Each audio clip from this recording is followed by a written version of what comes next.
Speech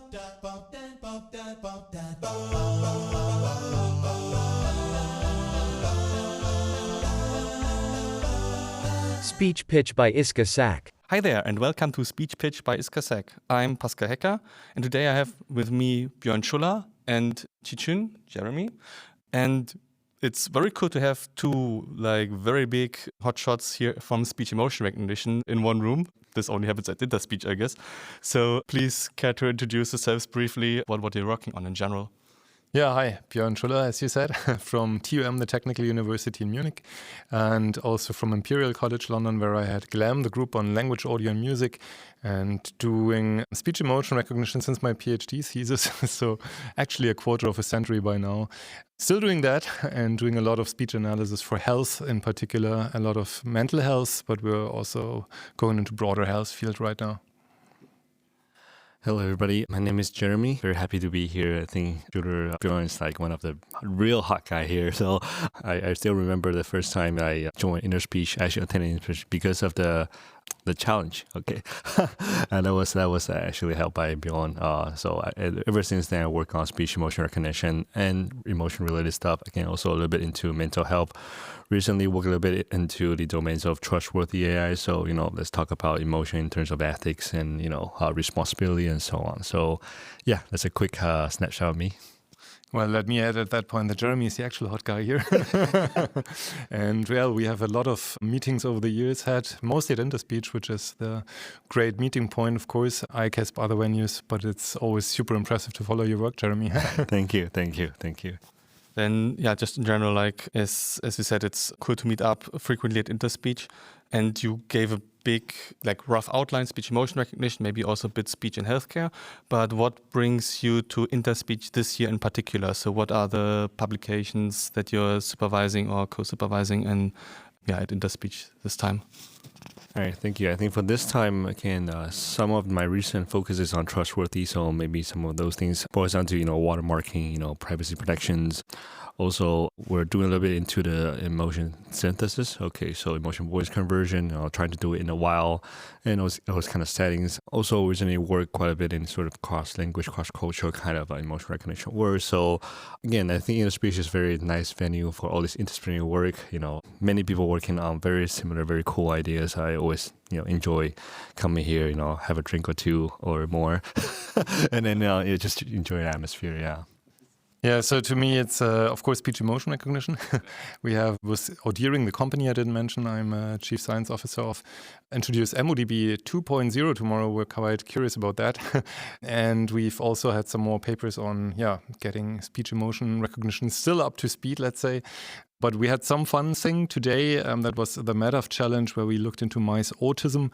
So recognizing autism in mice and hoping to learn a lot from that for speech analysis, but also, of course, for animal health monitoring with audio. And then it's about meeting people like Jeremy. And the family, let me say, the Interspeech family. It's just a really nice venue to come to meet all the people. And I think that's what it's mainly about. Apart from science, it's really about the people, of course. Very cool, thanks. And so since you're both very, very deep in speech emotion recognition, at least traditionally, right? Also what I heard from the publications that you outlined is that it's moving, right? Like you said, staying up to speed with speech emotion recognition and MODB 2.0. It's also some, I think, interesting aspect there. But in your eyes, how did the field evolve recently, right? Maybe the last 5 years or in general. So what are now the current challenges that are up in the field?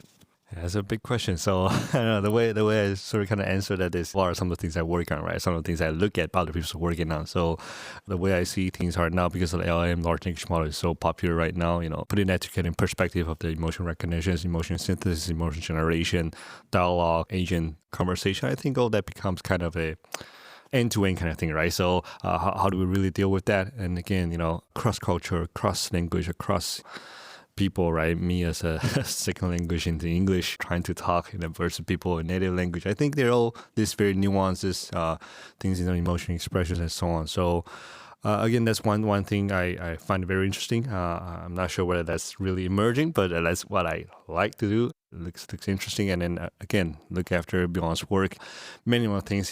He has worked on all spectrums of emotion, right? That like you just heard, like mice, right? And then animals, and I mean all these spectrums of our research data sets, EmoDB 2.0. That's also very fascinating, exciting, because back in the days when I was a student, right, we look after all these databases, benchmarking stuff. I was checking out some of the papers that Björn had, last time at Interspeech had 30-something database trained a emotion vector model and so on. So it was quite cool. I think it was never the same as when I work as a grad student, right? It was 1-2 databases, 1-2 small group of people working on stuff. But now it's really flourishing, and then I found it very exciting. Yeah. Yeah, so I think there's a major rise of interest still in the field. So I feel like sessions are getting richer and richer in attendance and people presenting. That's good news for us, of course. And Jeremy has mentioned the large language model. That was a big thing, of course, in the last years. You find whole sessions was nothing else but speech emotion recognition with LLMs and, of course, audio models and multimodal models.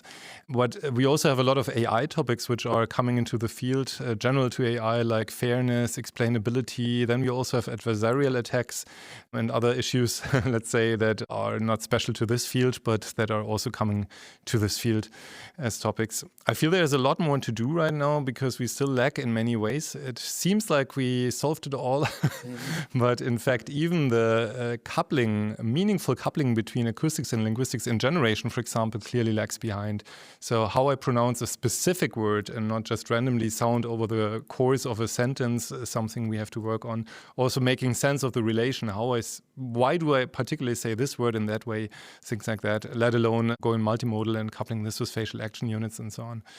So that is a lot to do, and a lot is to do in synchrony, recognizing asynchrony between modalities, even purposefully synthesizing something more natural in having asynchrony between the modalities. And yeah, Jeremy mentioned, of course, cross-cultural, and it's not only cross-cultural, but cross-state and trait.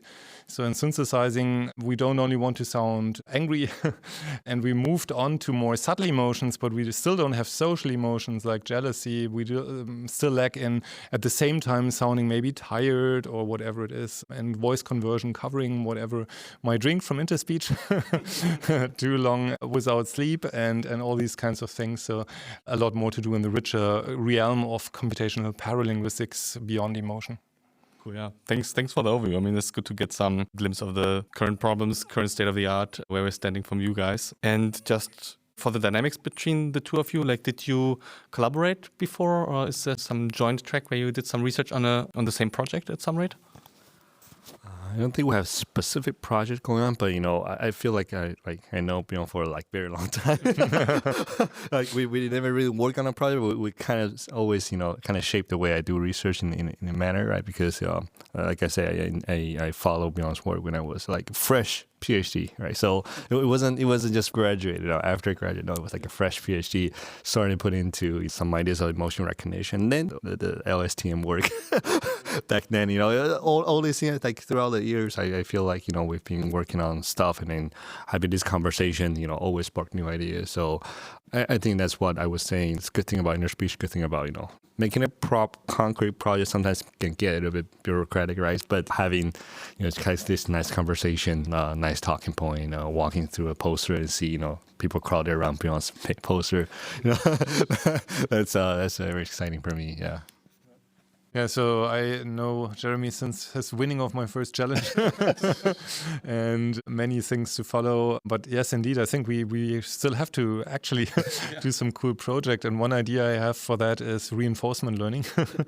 We really need agents to, with a goal, learn from how to persuade humans and learn about emotion from that, while being, of course, ethically very careful how this is going to be used and applied in the future.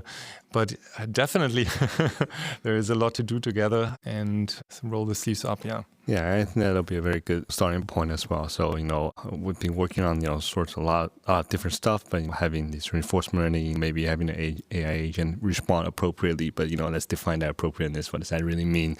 In what context? So, also the nuances, the emotion expression, how that ties to paralinguistics, right? That part of the knowledge is, I think, it's still lacking. So many things to collaborate. maybe hopefully I would also like to see maybe this opportunity to collaborate on databases, collections of databases or synthetic databases. That's fine too. So, nowadays it's all generated, right? So we can try that as well. So, there are hopefully there'll be many ideas that we can work on together. Oh, yeah. So some at least ideas thrown to the wall to be picked up later for concrete projects. That's also good to have. And then maybe since we're at Interspeech and you outlined already respectively what is of interest for you or what you're doing here, but since at least two more or less extents, you are quite some recurring customers at Interspeech, right? How did Interspeech evolve or change in your eyes, maybe in general, but also in particular for speech emotion recognition, attending the sessions and the lectures here? Yeah, Björn, you want to go first? Well, I can give it a try. So first, I'd say it got larger, like most conferences in the field got larger. And that means also to me witnessing this since, I don't know exactly, but 2 decades. The people are, of course, slowly starting to change because some people retire and a lot of new young folks are luckily coming in. At the same time, I think the community is challenged as it has never been before by the large AI push and other big conferences from the outside, grabbing attention. And we've been spoiled by speech being in the center of AI, and then came vision and NLP again. And I think this is interesting for us as a community to see how can we thrive and still be impactful in times of large models. Industry pushing with a lot of money into the space and AI field taking all the attention as a whole. This is challenging times for Interspeech. But what I can see is it's still the good old Interspeech feeling. And I very much look forward to review reception this night and the conference party. And I have to say it's still best of the game in those kinds of things. And maybe despite being very large, around 2,000 attendees, it's still a manageable size in terms of meeting people again over the course of the days and still feeling like a family. Yeah, I agree on most part of that. So, Interspeech, I think you were asking how it has changed, but the way I want to phrase it, maybe how it has stayed, right? So, I think a lot of conferences get bigger. A lot of conferences face the same issue of, this AI push, large language model. People are looking from a very technical perspective into, doing all this kind of stuff. But I think Interspeech at some core of this thing has this science aspect of things, right? Where we encourage interdisciplinary research, we encourage people talk, we encourage understanding the insights, all this kind of stuff where this kind of family, although it's a very large family, okay, so it's still always, like for me, the other conference I attend is like ICAP's another one I can attend quite a lot, but it has a completely different feel, of things, right? So that was very technical. It's good. I mean, that was a good technical conference, but Interspeech is very technical as well. But I think at core it's still a bit different now. I feel familiar, comfortable, or maybe I don't know. Maybe it's the social event here makes people more happier. I'm not sure, but I think that's what stays. I love it to see how it actually gets bigger, and then more people are kind of joining to the speech community. Yeah. I can also add that there are some changes, minor changes, like going double blind in review, trying to be more strict about acceptance, and maybe a little bit of widening up because today we had an actual animal sound session. So usually Interspeech stays quite true to its core topics, but I have the feeling that there is a little bit of accepting things on the side a little bit more into the conference. Thanks so much for the two of you for being here, answering the questions, having some conversation together. It's really good to have the two heavyweights in the fields together at Interspeech, as we said, right? And thanks for tuning in for this bonus episode. We might be interviewing your favorite speech researchers in the future, so be sure to subscribe to wherever you're listening to your podcasts. You can also follow Iskasak on X and LinkedIn to stay updated. Until next time, have fun.